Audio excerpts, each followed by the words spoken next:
Okay, I will start. We'll start now. Thank you everyone for participating. Okay. For today, we'll just discuss about our strategy report that was issued on Friday. And anyway, this is our fourth quarter strategy, low and slow. Basically means low interest rates and slow economic growth. And this is just a summary of the presentation. The main one will be on Saturday. Yeah. Okay. Anyway, we'll just start off with just a recap of what happened in the third quarter. As you can see, in the third quarter, there were only 4 gainers in the STI. These were the very few. And most of the stocks got the ones that got sold on the most was this category. The banks were also weak. Even some of the REITs, although REITs in general outperformed, I think they were up 8% the index, but the STI related ones actually didn't move. All these were flat, and this was actually down. Okay, and I'll just move straight to, in terms of outlook, in terms of why we said this, obviously the low interest rate environment will maintain. Firstly, on the first chart here, you can see that the Fed rate, this is the Fed interest rates expectations. The blue line is expectations of where the rates will be at December 2019. As you can see, the market is expecting another at least 25 basis point cut, and probably another one more, could be one or at least 2 cuts for the rest of this year. This is where they think the rates will be in December 2020. So interest rate expectations will be at least another cut in the Fed. On this chart, just to show you a bit how, in a sense, how ridiculous the situation is, that even corporate bonds also enjoying negative interest rates. Everyone knows about the globally the negative rates, but even corporate bonds are enjoying negative rates at almost about 700 billion. And probably this chart is probably more important if you're a bondholder, because this is how the Fed is monitoring interest rates. So this is, as we mentioned this before, this is their target, and I think probably if it reaches this level, it's where you have to start to worry whether the Fed will have to slam the brakes in terms of monetary easing. But I guess that's not the situation right now. Lastly, this chart is just a reminder: is there any inflation pressures? If you can look at this, is just basically the commodity index adjusted, and you can see that there's really not much pressure on commodity prices on inflation. As you can see, whenever there's a big spike in the blue line, inflation starts to pick up in general. So you can see that there's no real pressure right now. So that's why inflation is probably muted. There's no pressure from, at least from the commodity prices. In terms of the slow, as we mentioned, low and slow, I think we've shown this many times, but basically you can see that global PMIs are still weak or trending down, but actually we do see some stability in at least the global PMIs here. So that's encouraging. And it's all led by emerging markets. The other thing is, this is not updated because the Singapore GDP just came out the flash. So you can see this is probably the lead. This is directionally where Singapore GDP will be, and the red line, you can see that it will still be weak, but probably troughing at this level. So fourth quarter probably going to trough at the current GDP level. So in general, still weak. For this line, this is the new orders. This is manufacturing activity in the US. Again, this is very sensitive to economic cycles. So if there's any upturn, this could be one of the so-called lead indicators.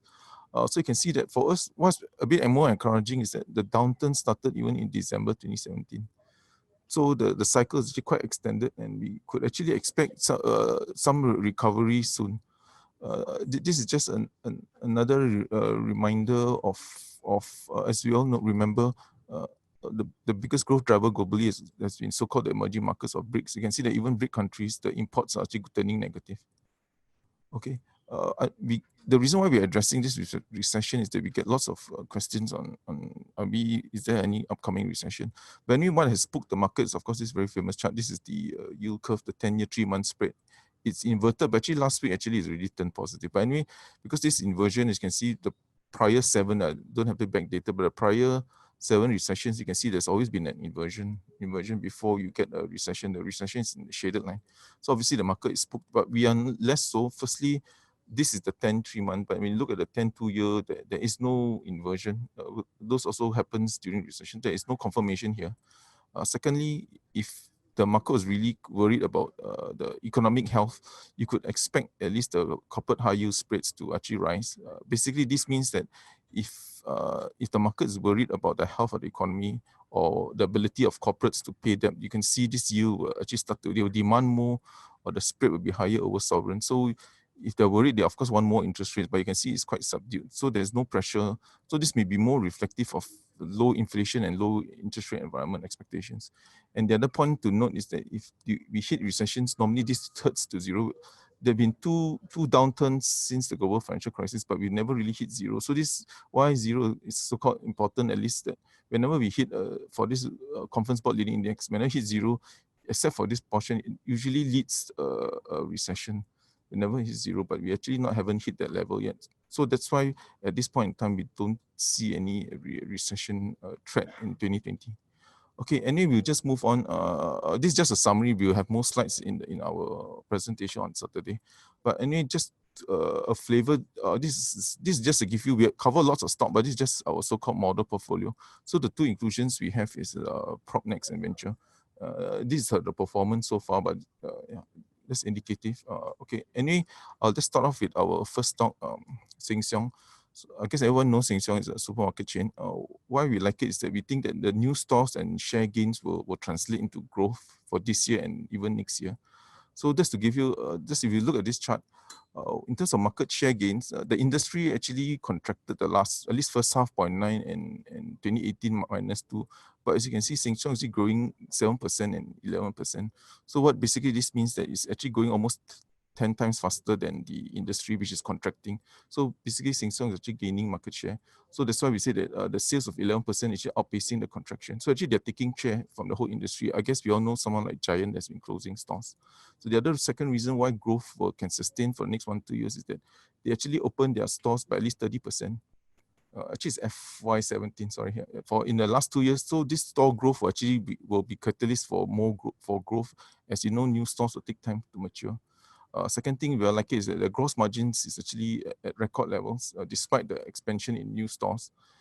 And the only thing that's been dragging their earnings down has been operating expenses. Because as you know, new stores take time to materialize. When you open a new store, you still need some basic stuff, some basic fixed costs. So that's why before the sales start to climb and start to mature, so that's why the operating expenses has been higher than usual. So we think that the next driver for growth will be operating margin expansion as you get the operating leverage from the business. So this will be another driver for growth, probably next year and the next 2 years.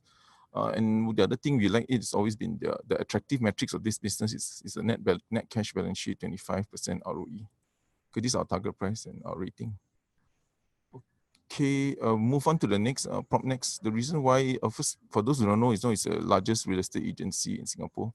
Why we like it is, firstly, it's a huge market share. As you can see, in a couple of years ago, the market share for PropNex for new launches is only 10%. But in 2017, you got a big jump because they had a merger. Then since then, they managed to continue to creep up the market share. So for any new property launch, almost 50% or 48% actually goes through their agents. So they're actually very dominant. There's probably only one of the, for new launches at least, I think 90% is controlled by 2 agencies. So that's why we like it. And also even for HDB resale, they have a 50% market share. So that's why we like this company, because of their strong market share.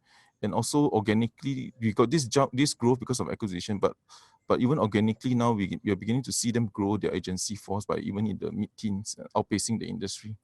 And of course, that is the structural story. But in terms of the timing wise, we also beginning to see the property transactions, as you can see from the red line, starting to recover. I think post cooling measures in July here, as you can see, the new launches was dragged down because nobody launched anything. So since then, transactions have started to recover. What is still weak is actually the secondary market. So we still like the metrics. Actually, it's 20%. Sorry, not 29. We still like the attractive metrics. ROE 20 is also net cash of 73, which is almost as large as Sheng Shiong. And the dividend yield we think could actually sustain at 7%. So our rating is a buy. Thank you. I'll move on to the banks. So the first bank we have here in the Phillip top 10 stock pick is DBS. So for DBS, as you can see from the chart here, for the net interest margin, it's one of the highest among the 3 banks. And this is mainly due to their advantage in CASA, because CASA is the lowest cost of funds, so they always have the advantage in having the highest net interest margins. So why we include DBS in the top 10 is because Singapore banks, they actually offer one of the highest dividend yields in the region. So for DBS FY19, we forecast 4.8% dividend yield, and this is supported by their earnings growth forecast of around 10%.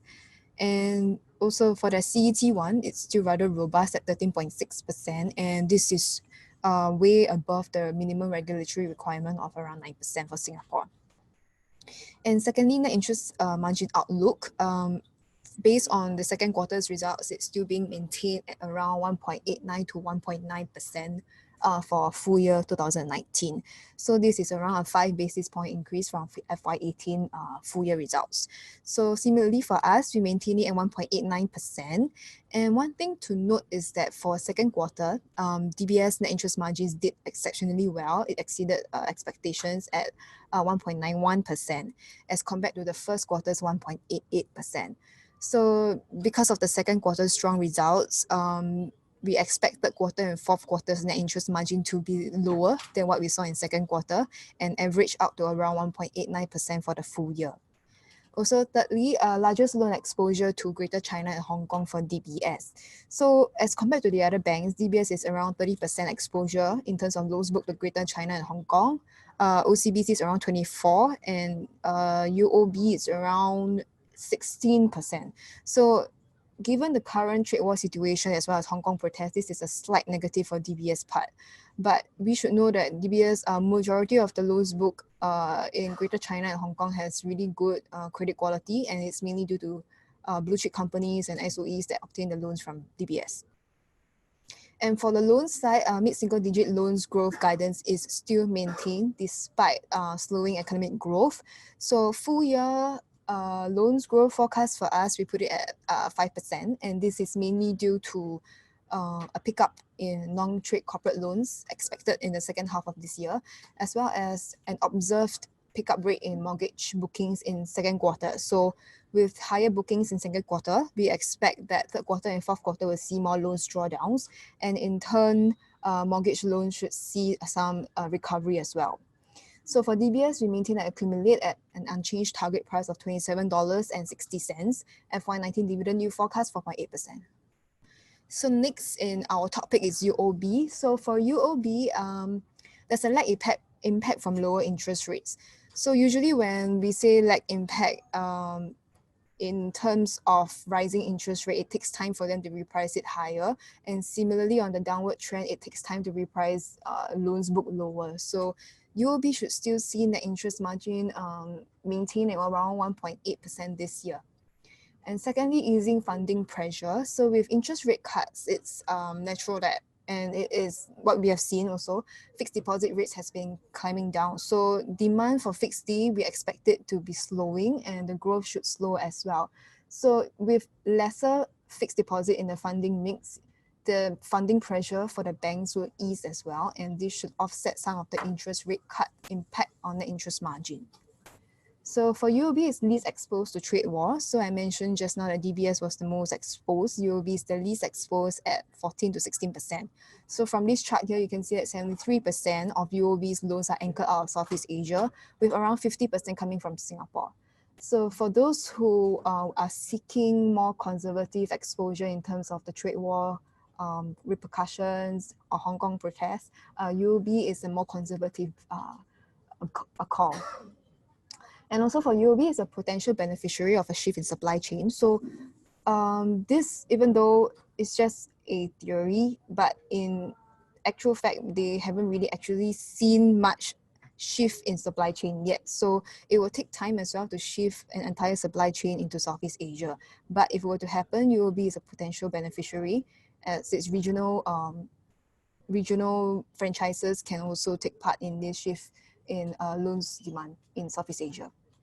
So similarly, Singapore banks offer one of the highest dividend yields. For UOB, second quarter 19 CET1 ratio is 13.9, and they have an internal benchmark of 13.5% before they even consider about increasing dividends. So 13.9 is still way above the regulatory requirement of 9%.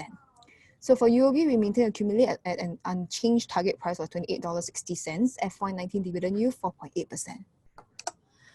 And for SGX, so for SGX, it's mainly pegged on derivatives for their future growth. So for us, we are seeing that structural growth in derivatives in Asia Pacific will also could be the support for SGX derivative growth. So it's not just a trend that we saw in Singapore with increasing derivatives volume, but it's globally and APAC-wise as well. So SGX derivatives volume growth will still be supported by demands by funds as they invest into emerging markets and they need to hedge their exposure. And secondly, volatility is a very, very favorable backdrop for derivatives.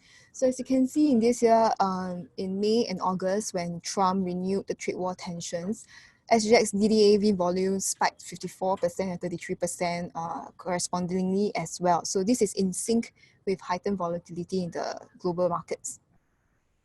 And also diversified product suite. For SGX is other than just diversifying away from the securities business into derivatives, they are also diversifying within derivatives as well.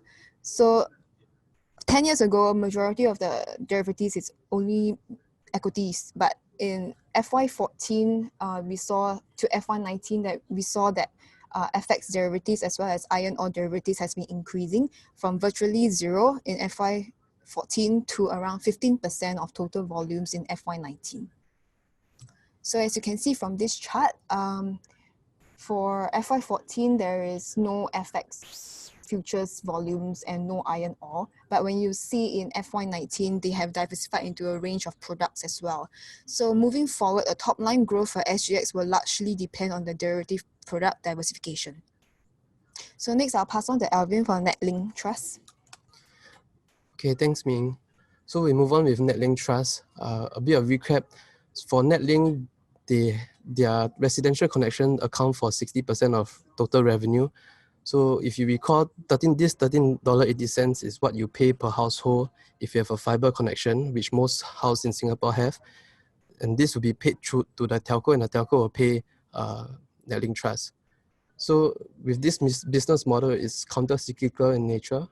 Netlink is also under the regulated asset-based model, which guarantees a 7% pre-tax WACC. So the business model is very resilient. So ever since the IPO in 2Q18, the residential connection has grown 21% since IPO. So we still see strong growth in residential connections because of the ongoing migration of StarHub cable to fiber, and also the new housing estates in Punggol, Tengah, and Sengkang. So once the migration exercise is over, we still see an organic growth of 25,000 new households per year. Netlink is also a key beneficiary of the 5G rollout. So IMD is about to set the standards at the end of this year, and it will assign spectrum in the early next year. So IMD wants Singapore to be a standalone network, and there will be 2 standalone networks. So this means that there will be more base stations that requires Netlink infrastructure. So 5G is also unlikely to make Netlink Trust redundant because we think one person's connectivity needs cannot cater to only one service. So for example, if you are at home, your mobile devices, your laptops are all connected to the Wi-Fi, and there's at least 4 to 5 devices connected to Wi-Fi. So moving all this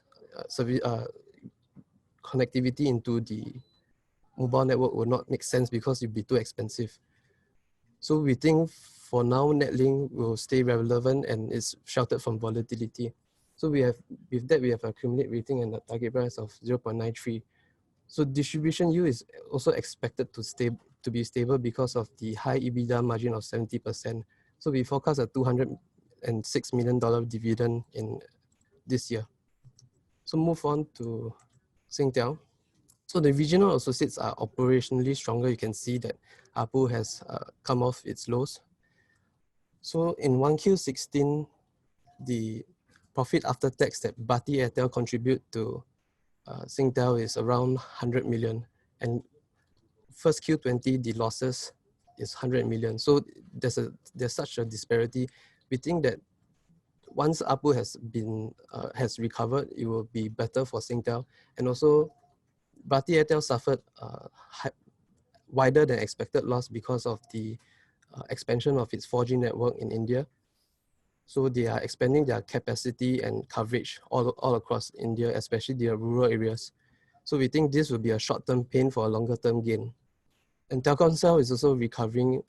Competition is getting better in Indonesia. So we have, across the board, we are seeing positive data price revisions, and there's also a surge in mobile data traffic. The competition is also getting more rational. So another thing for Singtel is that 5G will be implemented in stages, so it will not be a stress on its balance sheet. There's also a lot of exciting opportunities with 5G, especially IoT, data analytics, and big data. For TPG, once TPG launch start of next year, they will remove a lot of uncertainty in the market. So right now there are 7 MVNOs and 3 MNOs. They have all been decreasing price because they are uncertain about TPG's strategy. So once TPG launch, the MNOs can access the strategy and go forward with probably there will be a market repair in the next year. Enterprise will remain weak because of poor business sentiment, and also because the companies are all going through a contract renewal cycle that has a cost down effect. So we think this will probably last in maybe 2 to 3 quarters more. So with that, we have a cumulative rating and a target price of $3.45 unchanged, and a dividend yield of 5%. So moving on to venture. Venture has been able to get consistent growth in the profit pool from 4% to 39% in 5 years, and this is among its peers. So the reason why they can achieve such high profit margin, which is 5 times higher than its peers, is because they are very strong in their R&D. They have a very lean cost structure. They also have a very good relationship with the customer, so it encourages customer stickiness. So Venture also has a strong balance sheet, net cash position of 760 million. This has also supported this dividend growth. This DPS has also risen from 40% in 3 years. So Venture is also benefiting from the supply chain disruption that's ongoing in China because of the US-China trade war. So we are seeing a lot of inflows of companies moving into Southeast Asia. We also recently saw that the Malaysia investment approval for electronics has spiked up. So Venture have around 86% of its production facilities in Southeast Asia and is poised to benefit. So valuation is also very attractive, considering that it's trading at 13 times PE, below historical average of PE 16, and also because of its superior ROE and margin and debt to equity ratio. So we think dividend is will be consistent, at least because of its very strong balance sheet. So with that, we have a buy rating and a target price of $17.68. So move on to Natalie, who will present on Ascott. Hi, so moving on to Ascott Residence Trust. We like Ascott for 2 main reasons. First of all, is their income stability, which comes from 2 key pillars. First of all, the lease structure, which is the target lease structure is actually 50-50, which is 50% in stable income and another 50% in growth income. So the stable income comes from the master leases as well as the MCMGI, which stands for management contracts with minimum guaranteed income. Currently, the proportion is 40% to 60%, but the target is 50-50. The gross income comes from management contracts. Another diversification comes from their geographical diversification, where 85% of their revenue actually comes from 8 key markets. 8 key markets. So for Ascott, they have a ROFO of 20 properties and a very cushy debt headroom of $880 million.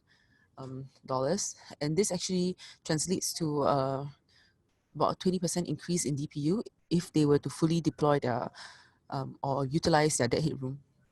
And this will actually lift DPU by about DPU yield from 5.6% to 6.5%.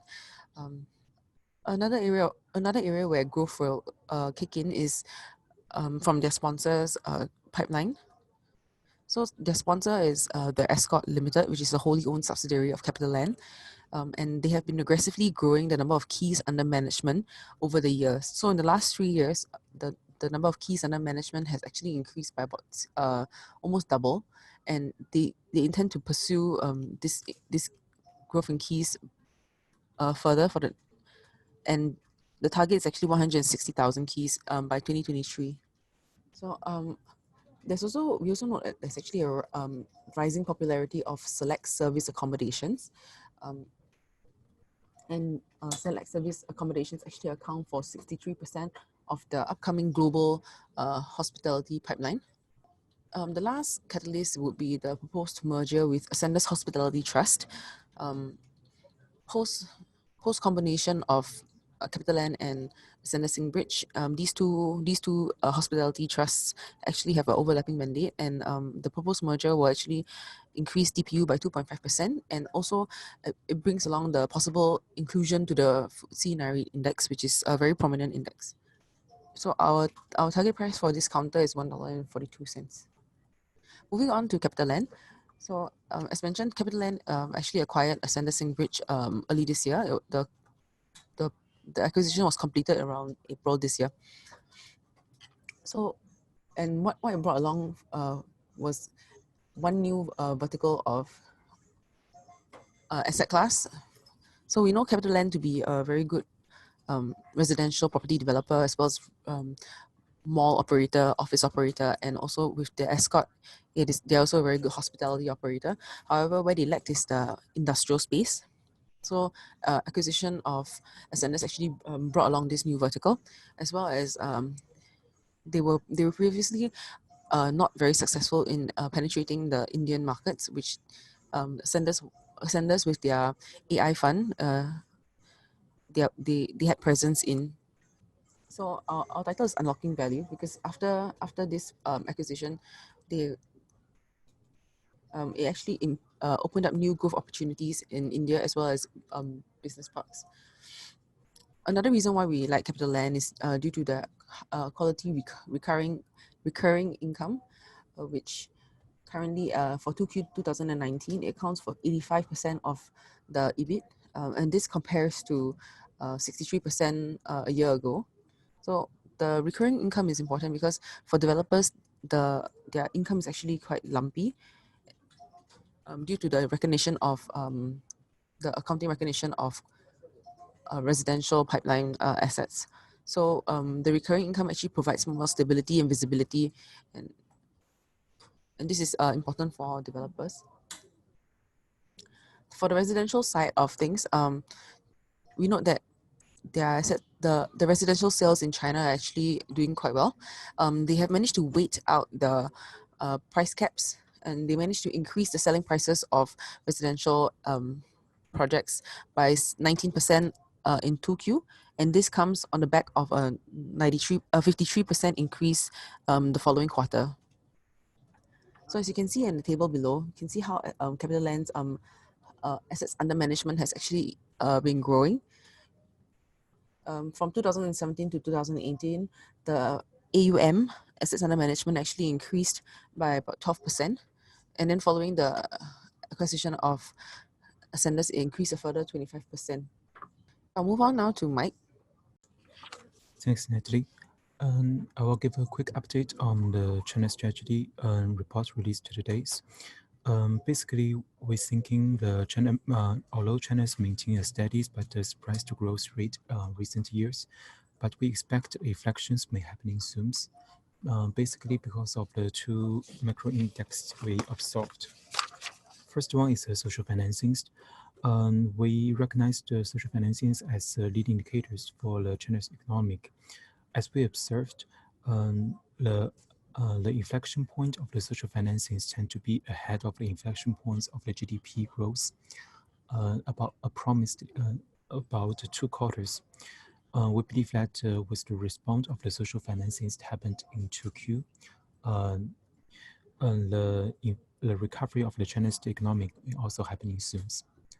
Another the economic indicators we observed is the new orders, the PMI. We believe with the support of the strong fiscal and monetary policies, we are seeing still there is a recovery on the PMI new orders in 2019. Also, in 2019, we observed that China's government urged the local government to speed up the bond issuance process to boost the infrastructure investment.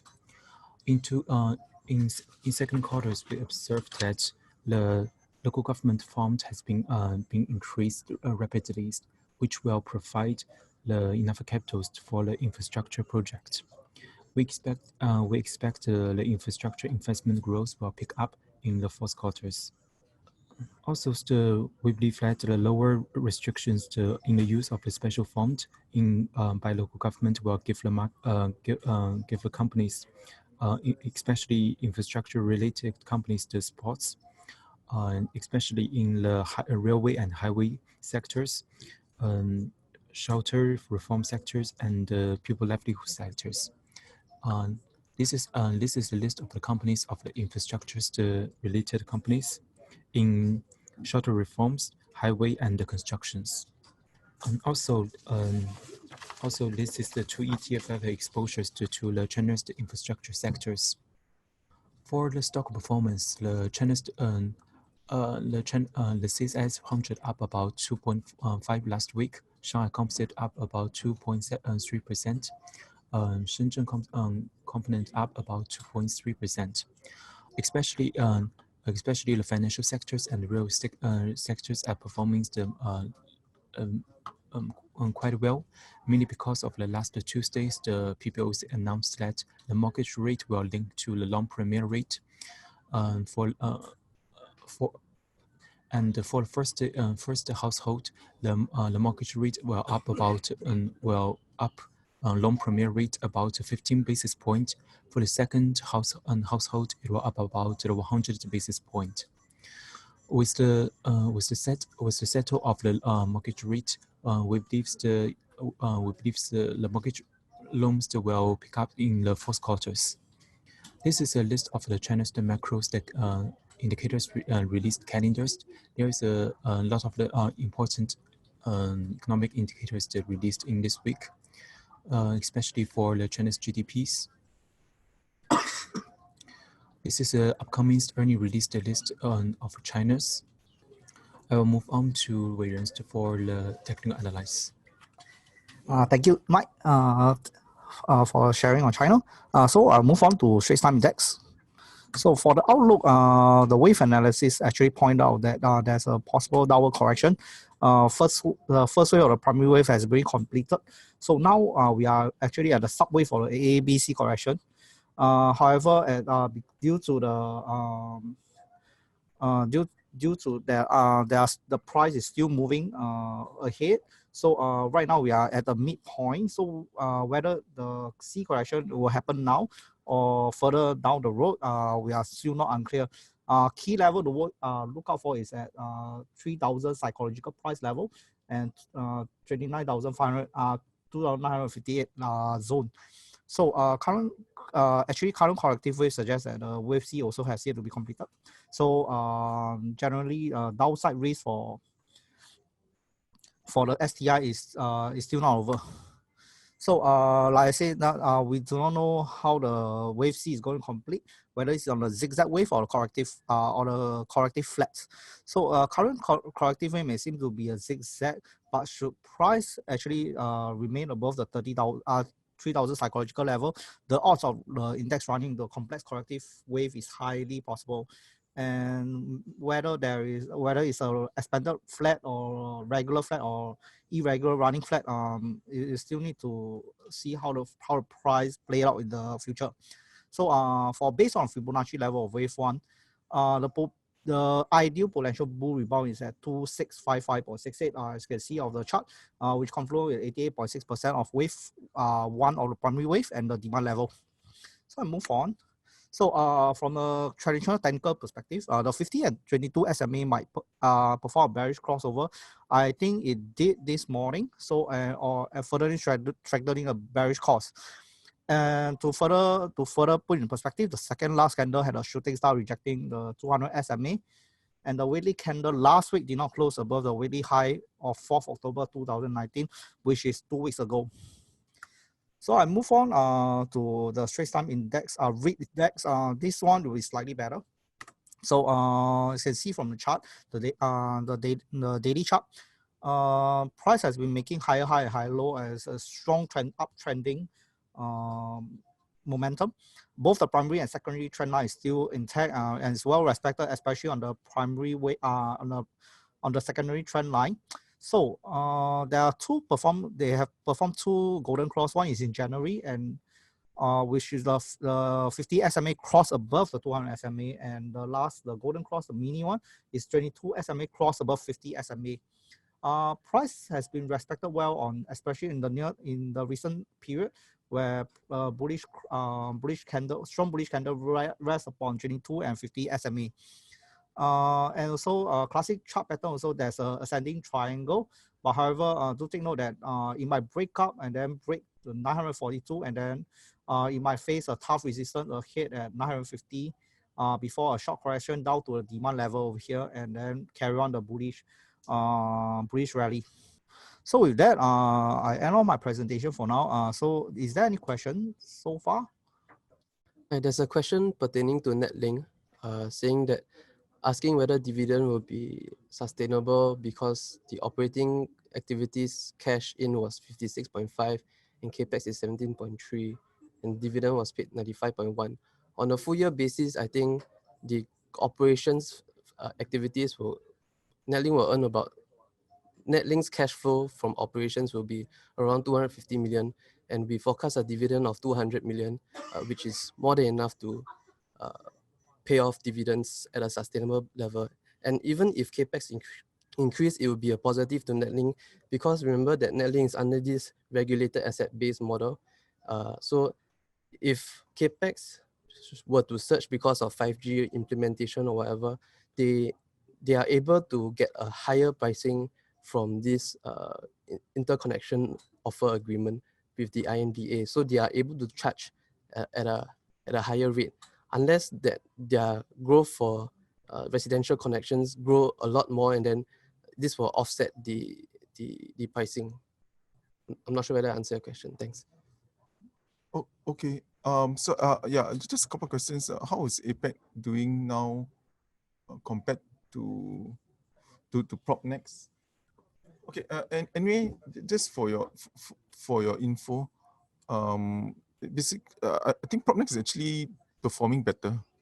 When we looked at the, I don't have the exact number, but roughly when we look at the new agents secured for this year, I think PropNex is securing almost half of all the new agents coming in. So firstly, for new agents, they're actually getting a larger share. And secondly, the market share for new projects is actually increasing. So in general, I think they're definitely taking they are performing better than APEC Realty. The one that's suffering is there's another. I think it's Orange Tea. There's one that's actually suffering because the agency force. I need to confirm the name. But there's another, the fourth operator, the fourth largest, that's a bit more affected. I think because the number of their agency force is actually shrinking. So the market seems to be consolidating even more to the larger players. Yeah, I hope that answers your question. I move on to the next question. In the MPS, which is the monetary policy statement this morning, the policy band was tilted slightly down with no change on the center nor the width. The SGA Sing dollar does not seem to be weakening. Could this be perhaps the width of the band not being narrow or restrict? I think you're right. I think it is actually better than we thought. I think in the MES statement actually said that they think 2020 economic growth will be better. So that's a bit surprising. I think the expectations were either, just a reminder, I know the monetary policy statement is a bit somewhat confusing even for me, but anyway, what they do is either they will play with the slope, it's always appreciation, and it's either they will slow it down or they will just keep it neutral, or they will increase the rate of appreciation. So for this time around, we thought they will just keep it neutral. That means no zero rate of appreciation. But actually they said that they will maintain it. That means they still want to increase the Sing dollar, but at a slower pace. So actually, this is probably the most bullish of among the various expectations. And we also thought that if they were to be a bit more bearish or a bit more worried about the economy, they will actually widen the width. That means give it wider MIF, i.e. make it more chance for it to go down. But they didn't want to do that. So actually this is probably very positive for the Sing dollar. Yeah, so they could actually, so they not only did they not flatten the slope, they actually said they will maintain the slope to be appreciation, but just that it will just slower than the rate of appreciation will be slower. So in a nutshell, actually better, yeah, better than expected in terms of the Sing dollar. So can I expect the Sing dollar to perform a bit better than expectations? Thanks. I hope that answers your question. There's a question whether we will do a research on Ascender's IT Trust. So at the moment, no. Is there any more questions? Otherwise, we will end our webinar in a minute or so. Hi, so we have a question about whether or not Ascender's Hospitality Trust holders should sit through the merger or sell and take profit now. The benefits of the merger are known. About 2.5% DPU accretion, as well as the possibility of a NAREIT index inclusion. For the past few trusts and REITs that have actually entered the NAREIT, which are Capital DC as well as FCT most recently, and Fraser's Logistics and Industrial Trust, these REITs all experience about a 10% increase in share price. So while it will be safer if you want to take your profit right now, but I think that the combined entity will actually position themselves much better, and then there will be further room for growth and increase in share price. Okay, if there are no questions, I will end the session right now. Thank you everyone for joining in.